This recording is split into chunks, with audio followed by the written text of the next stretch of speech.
Welcome back to Beer Geeks Beer Reviews. Tonight, what I'm going to do for you is something a little bit special. I went up to my one of my favorite places, 101 bottles of beer on the wall, and I got this beer. We'll go ahead and just give you a little hint. Bam! Look at that lovely little cage there, right? You should know what the brewery is by now. Right now, I'm going to introduce to you the Viridis Lupulus, or Lupulus. Bam! Right there, man. Telling you what. And I saved the price tag sticker. I mean, beers come priced from here to there.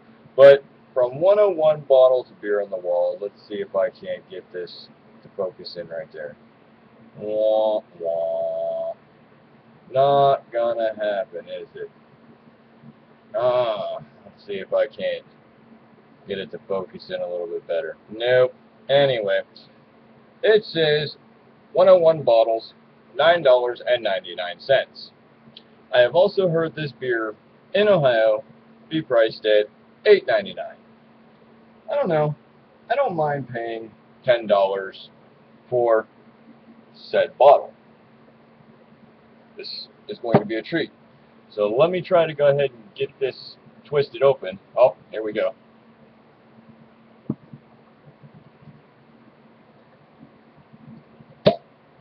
Voila! As there is a smoke coming from the bottle. Lovely. And here is the lovely little Weyerbacher cork. I shall be saving that.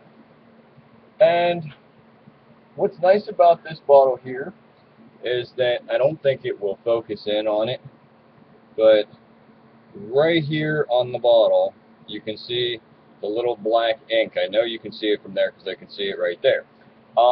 It states 6061013.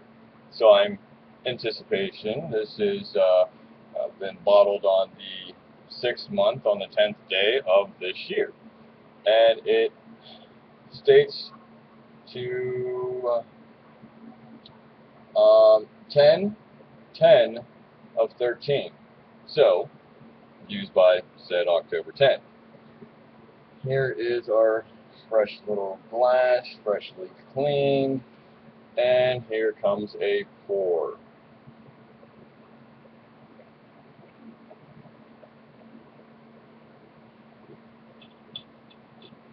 I like a head on this. Why do I like a head on this beer? Look at it. Here we go. Here we go. Look at the coloring. Now, from homework, I'm like, I've never heard of this beer. What is this beer? Well, let's just take a look at the labeling here. See the label?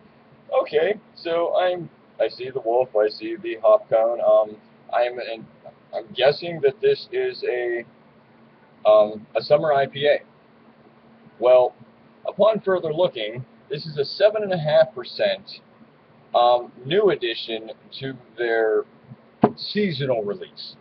I also hear that they are going to rotate the hop additions that are in said beer. I can't remember off the top of my head. I know that there's some Galaxy, some Simcoe, and whatnot in it, I believe. But what really gets me is that, wow, okay, you've got all these hops in here. You're going to do a rotation with this for the season. Okay, great. My question is, are you going to be changing up the hops in this beer year to year? Good question, right? Well, let's go ahead and wait till next year and see if it's answered, or if they may pop up and say yes or no. I don't know. Well, back to the beer. Here we go. Look at the coloring and wipe off the condensation here. And see if I can't get it better. Oh.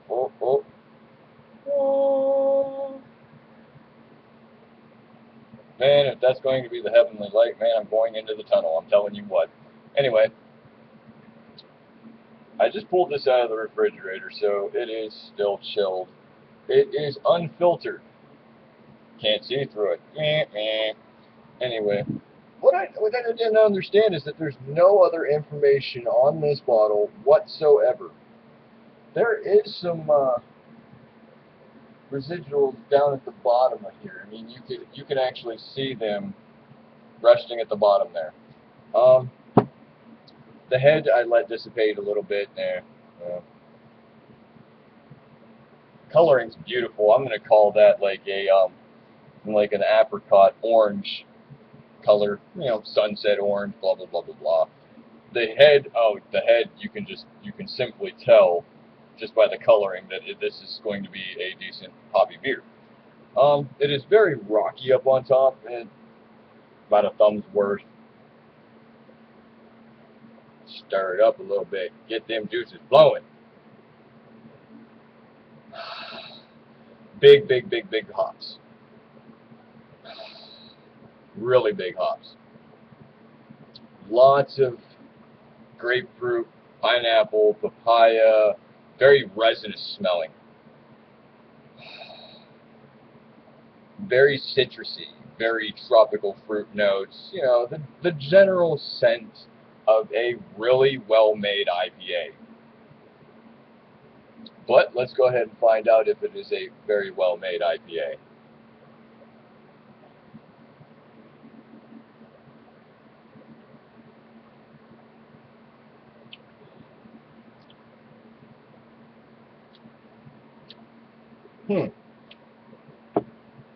Little bit of that caramel malt right up front. Right up front, it gets you. It's like, whoop, there it is, and then whoosh, it's gone. Definitely everything from the nose plus a little bit of breadiness. I mean, that's all I can say. I mean, you get a little bit of breadiness right up front, and then it's, bam, taken over by all the hops. You're definitely getting that grapefruit, that pineapple, that papaya, the big citrus notes. It's subtle, but it's very resinous to the point where it's bitter. I mean, you get that bitter, like, back into your throat, which is very nice. I'm first take off of the first sip. Good. Let's go for another.